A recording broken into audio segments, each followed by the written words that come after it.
Honestly, one of the biggest reasons that people don't listen to podcasts is because they don't know how to find them. Unfortunately, podcasts aren't friendly to search the same way YouTube and blogging and all that good stuff is, or even Instagram, the quick lookup of somebody's handle.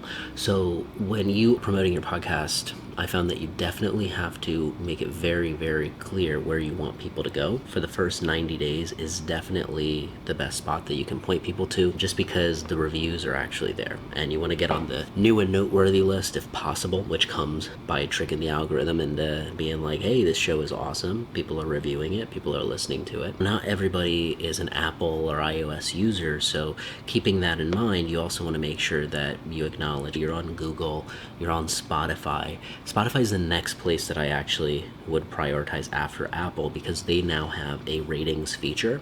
Any place there's a ratings feature, you definitely want to invest your time and energy into, because think about the way we consume product reviews before we buy something on Amazon, just to see, is it good, is it not, is it worth my money? So the same way people are thinking about your show, like, okay, is this worth my time? So if you can capitalize on the reviews on Apple and the reviews on Spotify, you're in pretty good shape for convincing somebody just based off the quick glance and reviews. It gives you that extra edge in terms of somebody clicking and listening to your episode. The third place actually that I would prioritize, and for some people this will be number one, it really depends on your circumstance and what your goals are with podcasting, but for businesses, a great idea would be to send people to your website. So after a little while of maybe Apple and Spotify, if you can make sure that on your website you have links going to Apple, Spotify, all the different places, but you may also have individual episodes. If you have videos and things like that, you have them embedded as blog posts, and within those blog posts you have links to the full episode, Apple, Spotify, YouTube, wherever you are. And you might be like, oh, who reads blogs anymore, why would I do that?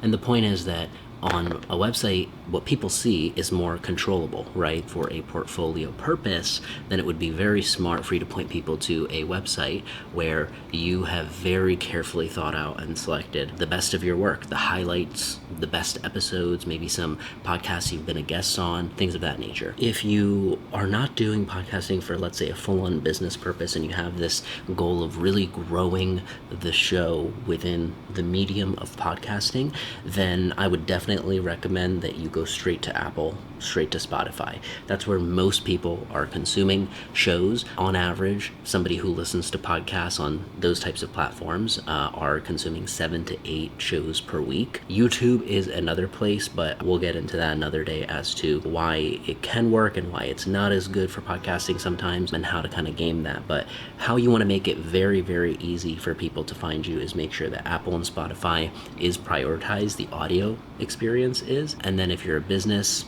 drive people to your website. You might be wondering, if you're doing video, how do you make your podcast easily find for that? And the answer to that is YouTube, which is number one. That's kind of where you can build a long-term catalog, and that really gives you an advantage in the search engines and when people Google you and things like that as well.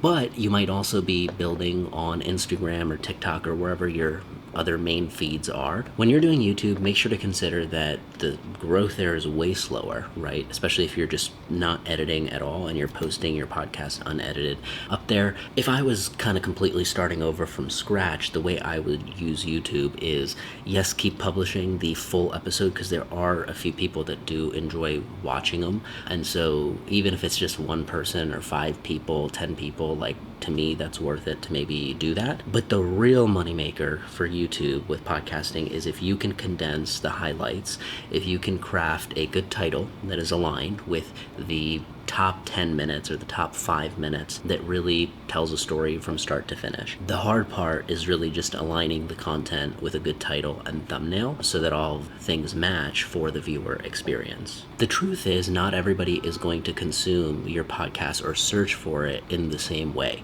So one of the things that you want to make sure to do is just tell people to search your name, because your name is unique. Nobody else has a show name that's anywhere near it. So if people search your name, all of the podcasts that you've done in Apple or in Spotify will populate, whether you've been a guest on them or whether they are your shows or episodes. Another thing I would really recommend, if you want to make it easy for people to find your podcast, is to always have the Apple, Spotify, YouTube website or Google or Stitcher. Make sure to have those links in a trackable linked like Bitly or Genie.us or whatever. Making it easy for people to find your podcast isn't just as simple as telling them to go to Apple or telling them to go to Spotify, because we all consume content and our behavior with consuming content is very different. So you have to respect wherever people are consuming it. If people only hang out on Instagram, figure out a way to get your clips. They might not grow as fast as the trending sounds or whatever is hot on Instagram, but at least it's a way that gives people a jumping off point to find your show. Maybe that might not be worth it when you're a really successful show or when you have a lot of residual traffic from a catalog of content you've built,